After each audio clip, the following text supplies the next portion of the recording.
Então, boa tarde, Elizabeth. Muito bem-vinda e obrigada desde já por ter aceito o convite para fazer esta entrevista. E eu começava pela pergunta, como é ensinar a filosofia no ensino secundário? Quais são os maiores desafios do ensino secundário em Portugal, do ensino da filosofia neste contexto, e também os pontos positivos? É assim, ensinar neste momento em Portugal é muito difícil, seja qual for a disciplina. Seria bom que fosse só a filosofia, pelo menos as outras seriam melhores do que nós. Temos uma situação bastante complicada, a vida de professor não é nada fácil, temos muito trabalho burocrático, horários muito cheios, preenchidos. Não há cultura de investigação, por exemplo, no secundário. Se eu disser a um colega que passei uma tarde a ler um livro de filosofia que estou a trabalhar para os meus alunos, e quando eu digo colega, é só para ver, ficam riem-se, não é? Portanto, não estás a trabalhar, mas estou a trabalhar, estou a investigar, estou a tentar saber um pouco mais para transmitir esse saber aos meus alunos. No caso da filosofia, é uma disciplina que é vista em segundo plano, não é vista como uma disciplina muito importante. Investe-se muito mais nas específicas, por exemplo, na fisicoquímica, na biologia, na história, consoante as áreas para onde os alunos vão, e a filosofia é vista como uma disciplina um bocadinho de segundo plano. Ou porque nem todos os alunos vão fazer exame de filosofia, ou porque mesmo as pessoas acham que a filosofia, lês ali umas coisitas, depois inventas umas coisas nos testes e a coisa está feita. Há muito esta mentalidade, e esta mentalidade vem de todos os lados. Vem dos alunos, que já vêm de casa, já vem dos próprios, eu peço desculpa, está aqui um certo barulho, vem muitas vezes até dos próprios colegas, e isto torna a filosofia, o ensino da filosofia muito difícil em Portugal. Cada vez mais temos uma redução do horário na carga letiva de filosofia. Temos 3 tempos semanais para lecionar o programa. Claro que as aprendizagens essenciais vieram reduzir os conteúdos, mas isso também torna-se uma dificuldade para nós, porque às vezes é preciso fazer uma certa passagem e falar um bocadinho mais e estarmos com mais atenção no trabalho de texto ou na discussão de ideias na sala de aula, e não conseguimos fazer porque temos a pressão do programa, não é? Enquanto que, por exemplo, disciplinas de opção têm 7 e 8 horas por semana. Portanto, se calhar seria melhor os alunos aprenderem a pensar e teríamos alunos mais preparados e mais competentes no ensino superior do que desta situação. Pronto. Tem mesmo esta vertente muito negativa, é muito difícil.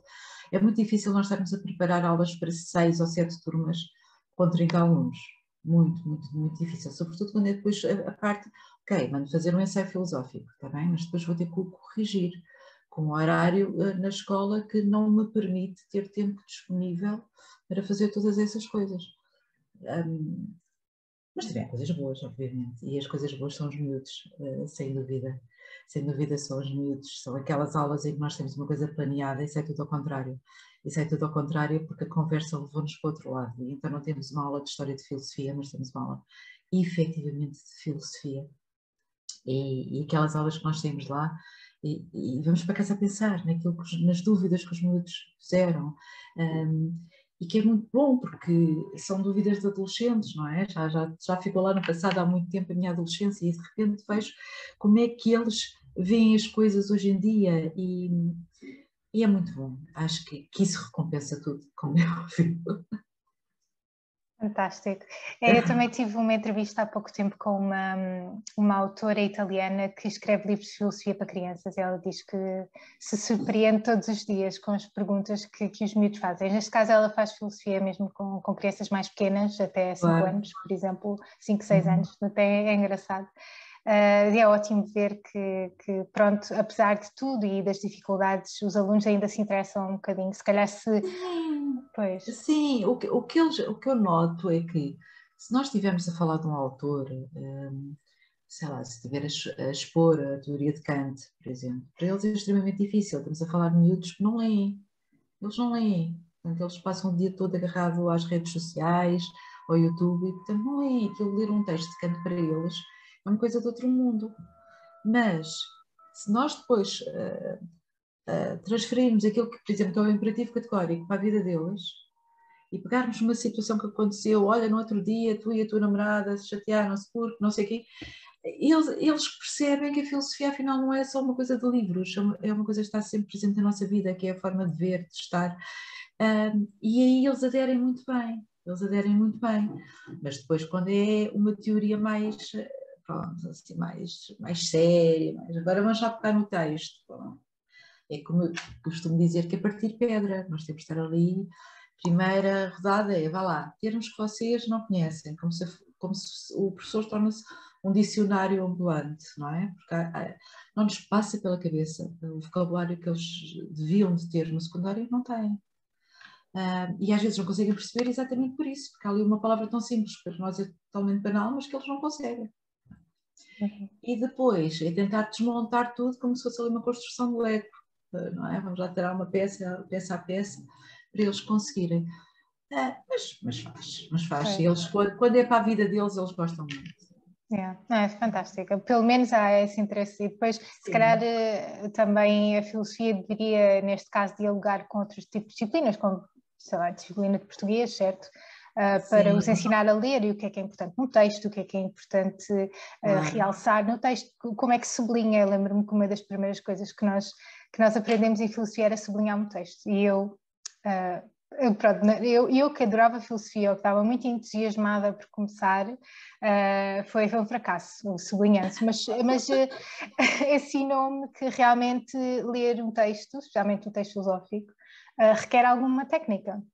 Sim, e pronto, sim. Mas também não é fácil, por exemplo, em relação ao português, eles também têm 3 horas letivas como nós. Ok. Isso é muito reduzido, eu acho que no meu tempo era um bocadinho mais... Era mais equilibrado, nós estávamos mais equilibrados e hoje em dia não há esse equilíbrio. É um grande desequilíbrio na balança.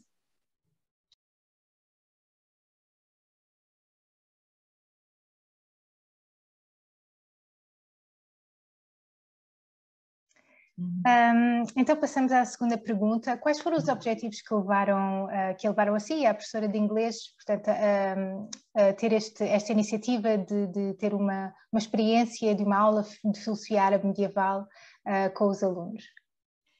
A minha colega lançou-me o desafio, não é? E eu imediatamente abracei-o com toda a força. Há muito cultura de trabalho colaborativo nas escolas, estas chamadas DAC, tentar juntar os mesmos conhecimentos, as mesmas matérias e várias disciplinas. E então foi 2 em 1, não é? Portanto, eles estavam a assistir a uma palestra, mas no caso de filosofia. Como eu já tinha dito, os meus conhecimentos eram nulos e, portanto, achei fantástico. Ficámos como se fosse no mesmo barco, os miúdos ficaram super interessados. Eu penso que eles até andaram a pesquisar algumas coisitas ali, houve alguns que se calhar ainda foram lá, eram miúdos para isso. E é uma oportunidade única, porque eles não têm acesso a este tipo de coisas, não é? Eles estão muito limitados, também eles têm uma carga horária muito grande, também eles têm muito trabalho, não somos só nós, os miúdos também têm. E que deixa depois pouco tempo livre para outros tipos de aprendizagens. E esta turma realmente é fantástica nisso e foi uma oportunidade única de eles aumentarem o conhecimento de filosofia e também conseguirem fazer um trabalho em inglês que é fabuloso, eu acho que foi fabuloso. Foi muito interessante também ver que eles estavam a acompanhar toda a sessão. Eu notei que eles estavam atentos e mesmo sendo em inglês, porque eu acho que é um exercício muito, muito complexo. Para já a filosofia é algo difícil, não é? Porque nos obriga a pensar, a refletir sobre algumas coisas que são naturais na nossa vida e que no fundo não são, não é? Depois questionar essas questões essenciais e depois em inglês. Eu sempre tive muita dificuldade, fiz a minha carreira académica toda lá fora e foi uma das primeiras dificuldades que eu senti, foi como pensar em francês, em inglês e agora em alemão, continua a ser muito difícil, portanto eu fiquei muito bem impressionada com a maneira como eles estavam mesmo a perceber, quer dizer, se calhar não tudo muito a fundo, mas acompanhavam. Mas sim, acompanharam muito bem, até pelo feedback que eu tive depois do que falámos, deu para perceber que eles realmente acompanharam. Não houve ali nenhum aluno que me dissesse assim, eu não percebi nada. Não, nada disso, portanto, foi geral, eles gostaram bastante. Fantástico.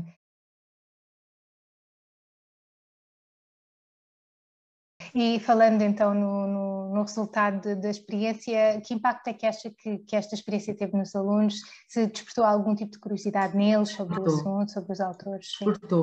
Despertou, de certeza absoluta. Há ali, como digo, há ali miúdos que tenho a certeza que foram pesquisar mais sobre o assunto e que ficou lá a semente, ou seja, isto mais tarde ou mais cedo é capaz de trazer outros frutos.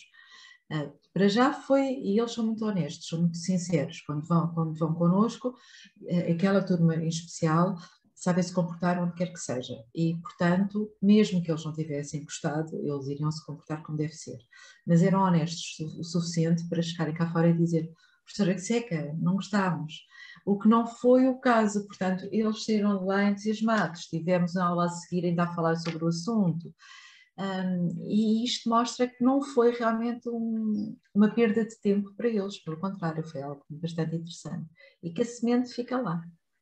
Fantástico. E sobre, por exemplo, o papel ou a vida académica, a vida universitária, se eles fizeram alguma pergunta acerca de... Eu sei que eu notei que realmente estava tudo muito bem organizado, portanto eles até fizeram o que nós chamamos de share, não é? Houve um aluno que apresentou a biografia da palestrante e depois todo o aspecto técnico também estava muito bem coordenado, claro, com algumas peripécias, mas correu tudo bem, eles conseguiram, e é uma coisa muito difícil. Eles são uma grande ajuda, porque a parte tecnológica também é uma grande dificuldade que nós temos nas escolas, não é? Portanto, é muito, muito complicado. As escolas não têm mesmo, pronto, têm obras. Não faz mal. Não, mas é verdade, e não é só na escola, nós na própria universidade, aqui, claro que pronto, a Alemanha é um país que está, pronto, em termos das universidades são bem organizadas e tudo, mas muitas vezes somos nós, os académicos, quando organizamos algum evento, temos que estar também responsáveis pela parte técnica, e é muito difícil coordenar este tipo de eventos híbridos, em que há uma pessoa que vem de fora e que apresenta, tanto os microfones, quando tem que estar ligado ou não ligado, e eu achei que eles pronto, estavam muito bem preparados, equipados e perceberam muito bem como arranjar soluções para esse tipo de problemas, que foi fantástico. E a apresentação também foi muito interessante.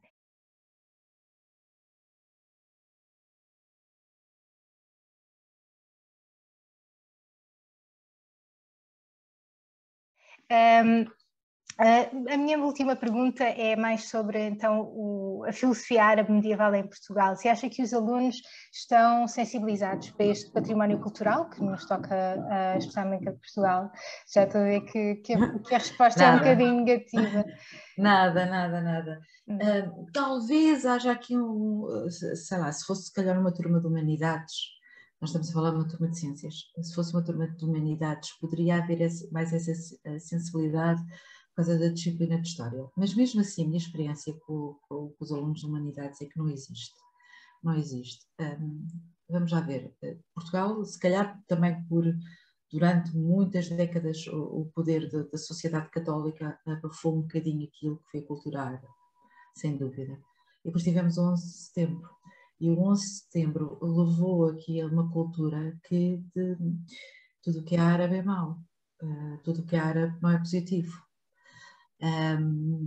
E isto é a realidade, não é? Isto passa um bocadinho da sociedade para os miúdos.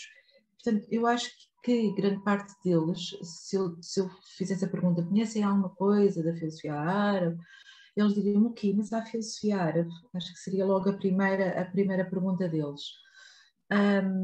Mas isso também acontece com a filosofia portuguesa, quer dizer, nós é completamente... Eu lembro-me que tive uma disciplina, isto há 30 anos atrás, na faculdade, sobre a filosofia em Portugal, que se chamava História das Ideias em Portugal. Nem sequer se chamava Filosofia Portuguesa.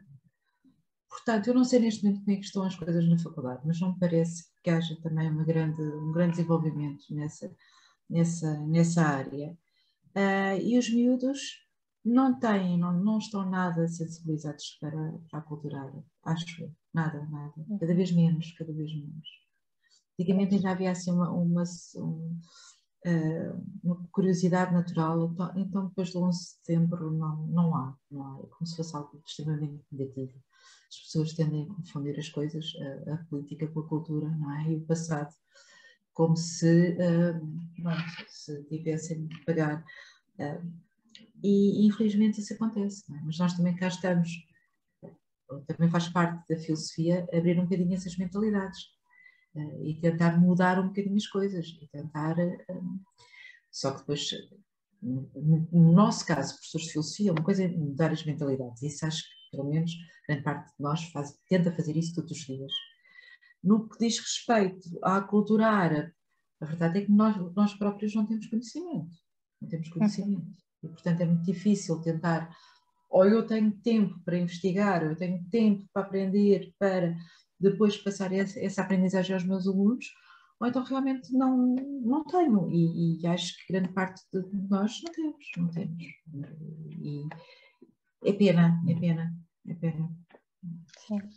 E pronto, eu ia também perguntar se acha que experiências como esta podem levar a que a filosofia abra portas a esse tipo de sensibilização. Claro. E outro tipo de iniciativas. Eu acho que isto para já é uma dos aspectos positivos, se calhar o único, que a pandemia teve, não é? Porque nós nos habituarmos muito a estas coisas, às palestras online, às formações online, que permitiu esta situação, não é? Nós não teríamos a Sara, se calhar, numa sala a dar-nos aquela palestra. E, portanto, isto é algo que é muito bom e que pode ser utilizado e estamos cada vez mais abertos para este tipo de iniciativas. Não estamos só aqui ligados à esfera de Lisboa, àquilo que passa à nossa volta, mas em todo o mundo. E acho que é excelente para professores, para os alunos e como viu, não são todas as turmas, não, mas muitas delas podem aderir. Por exemplo, a palestra que a Sara apresentou, se fosse em português, todas as minhas turmas teriam conseguido, é que só em inglês só aquela, mas as outras teriam também estado, se calhar, com a mesma atenção, se calhar não tão bem como eles, é verdade, com mais dúvidas, com mais dificuldades. Mas eu penso que a filosofia pode abrir cabeças, não literalmente, não é? Mas as mentalidades, mudar a forma de pensar, e se não pensasse isso, não estaria aqui, não estaria a dar aulas todos os dias contra a maré, mas é isso que fazemos, é tentar mudar as coisas. Não é? Fantástico. Sim, é inspirador e esperemos que possa mudar ao longo do tempo, que este contributo e que o seu contributo e de outros professores de filosofia para mudar um bocadinho as mentalidades seja frutífero. E já agora pegar um bocadinho naquilo que disse sobre os professores muitas vezes não terem conhecimento ou não terem a oportunidade de procurar mais, não terem tempo, porque têm imensas turmas e muitos alunos. Portanto, pelo que eu percebi, não há muita formação, ou seja, para os professores de filosofia não é disponibilizada muita formação para ficar atualizada em relação à investigação filosófica, aos temas que são abordados hoje em dia, a outras problemáticas. Há formação, mas a formação está muito ligada àquilo que é o programa de filosofia. Portanto, no fundo, às vezes não serve de muito, não é? Nós somos obrigados a fazer 50 horas de formação por cada escalão, mas às vezes, claro que há muita coisa interessante e fazemos de boa vontade, não é isso que aqui está em causa, mas é mais ligado ao programa de filosofia e não ou às outras vertentes, e que se calhar seria muito útil, porque acho que tudo aquilo que nós aprendemos e tudo aquilo que faz parte de nós é transmissível aos alunos e não se limita ao programa de filosofia, não se pode limitar ao programa de filosofia. Eu sinto-me muitas vezes desatualizada e às vezes tenho vergonha de dizer, porque não há tempo. Eu compro livros de filosofia, depois vão ficando ali esquecidos às vezes, anos. Gravo muitas vezes online, ando à procura de artigos e guardo-os numa pastinha. Agora não tenho tempo, mas depois é para ler. Mas depois não temos tempo.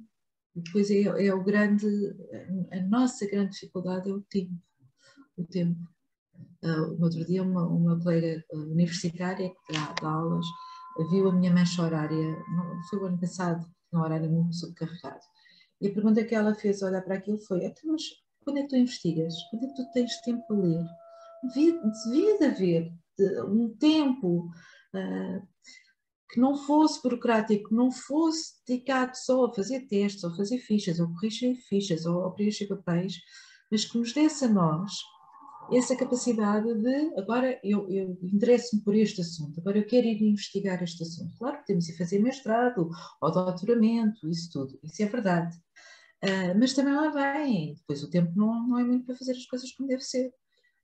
É sempre uma grande dificuldade. Mas acho que com a internet, com o online, com o Zoom, que já há muita procura de outras coisas que há uns anos não existia. A pandemia trouxe-nos isso. As pessoas estavam fechadas em casa e acho que se habituaram a fazer este tipo de coisas. E é sempre bom. Eu, pelo menos, quando posso, faço, mas cá está. Desde que o tempo chegue. Falta tempo, pois. Mas pronto, mas fico muito contente de ter tido este tempinho para mim Muito boa e para a vontade. nossa revista. Muito obrigada mais uma vez. Obrigada. Eu vou